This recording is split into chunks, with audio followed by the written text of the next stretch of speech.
हाँ जी, अगला क्वेश्चन देखो। एक लड़का एयरपोर्ट पर पहुंचता है। वहां उसे ज्ञात होता है कि एस्केलेटर का काम नहीं कर रही है। ठीक है, वह रुके हुए एस्केलेटर को T1 समय में चढ़ जाता है। ठीक है, यदि वह चलते हुए एस्केलेटर पर स्थिर खड़ा रहे तो वह ऊपर जाने में T2 समय लगता है। तो चलते हुए एस्केलेटर पर चढ़कर जाने में उसे कितना समय लगेगा? देखो, पहले केस में क्या कर रहा है, एस्केलेटर नहीं चल रहा तो ये खुद चल के जा रहा है, मान लो किसी स्पीड से जा रहा होगा, है ना। दूसरे केस में ये बोल रहा है कि एस्केलेटर चल रहा है और वो एस्केलेटर पे खड़ा है, तो जो है उसको T2 टाइम लग रहा है। ठीक है, अब जो है तीसरे केस में ये बोल रहा है कि वो खुद भी चल रहा है और एस्केलेटर भी चल रहा है, तो उसमें कितना समय लगेगा वो अपन को बताना है। देखो, पहले केस में मान लेते हैं कि एस्केलेटर आपका खराब है। ठीक है, तो ये V1 वेग से ऐसे ऊपर जा रहा है। ठीक है, ऊपर जा रहा है, तो इसे मान लेते हैं कि इसे ऊपर जाने में T1 समय लग रहा है। तो T1 कैसे निकालेंगे? अब यहाँ पे कोई त्वरण तो है नहीं, तो चाल बराबर दूरी बट्टा समय लगा दो। चाल बराबर दूरी बट्टा समय, तो समय, चलो पूरा ही लिखता हूँ। V1 इज टू चाल बराबर दूरी बट्टा, दूरी क्या है? D।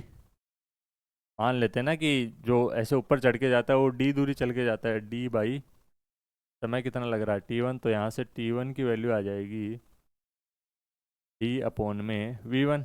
ठीक है, चलो दूसरे केस में अपन मान लेते हैं कि एस्केलेटर चल रहा है इस बार, और जो आपका व्यक्ति है वो रुका हुआ है। तो इस वाले केस में T2 समय लग रहा है, तो यहाँ से V2 इज टू हो जाएगा D/T2। D/T2। अब देखो, अपन से बोल रहा है कि एस्केलेटर और लड़का दोनों चल रहे हैं, तब कितना समय लगेगा? देखो देखो, एस्केलेटर भी चल रहा है और लड़का भी चल रहा है, तो कुल वेग कितना हो जाएगा दोनों का? अगर मान लेते हैं यहाँ से कोई बंदा देख रहा है इन दोनों को, एस्केलेटर भी चल रहा है और लड़का भी खुद अपनी स्पीड से जा रहा है, तो इसके सापेक्ष अगर मैं बोलूँ तो स्पीड क्या हो जाएगी? अब बोलोगे V1 plus V2। Net speed क्या हो जाएगी? V1 प्लस V2, क्योंकि दोनों जो चल रहे हैं ना। ठीक है, इज इक्वल टू, दूरी तो वही है भाई, D दूरी तो चल के जाएंगे, अपॉन में टाइम इस बार मान लेते हैं कि T लग रहा है, ओनली सिंपल T लग रहा है। ठीक है, सिंपल क्या लग रहा है? T लग रहा है, और यही अपन को T पूछा है। तो T इज इक्वल टू यहाँ से हो जाएगा D/में V1 plus V2। V1 plus V2, अब V1 और V2 की वैल्यू यहाँ से रख दो, तो ऊपर आ जाएगा D। V1 की वैल्यू रखोगे D/में T1, V2 की रखोगे D/में T2।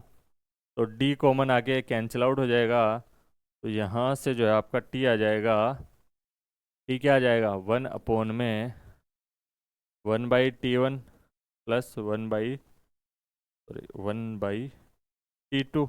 एलसीएम लोगे तो ये हो जाएगा T1 प्लस T2, ऊपर बचेगा T2 प्लस T1। तो यहाँ से जो आपका, और अपोन में ऊपर 1 भी है ना, एलसीएम लेना, अब तो कुछ नहीं है ना।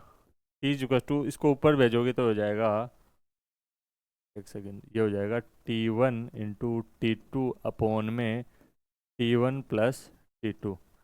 ये यहाँ पे मल्टीप्लाई है ना, एलसीएम लेंगे तो T1 T2 आएगा ना। तो यही आपका आंसर हो जाएगा, यानी कि ऑप्शन नंबर 2 इसमें करेक्ट आंसर हो जाएगा। कुछ नहीं, 3 केस दे रखे हैं, तीनों के लिए चाल बराबर दूरी बट्टा समय लगा लो, लेकिन तीसरे वाले केस के लिए जो चाल है वो V1 प्लस V2 आएगी ना, क्योंकि दोनों चल रहे हैं। ठीक है, उसके बाद तो कुछ नहीं करना, सोल्व करना, आपका आंसर आ जाएगा।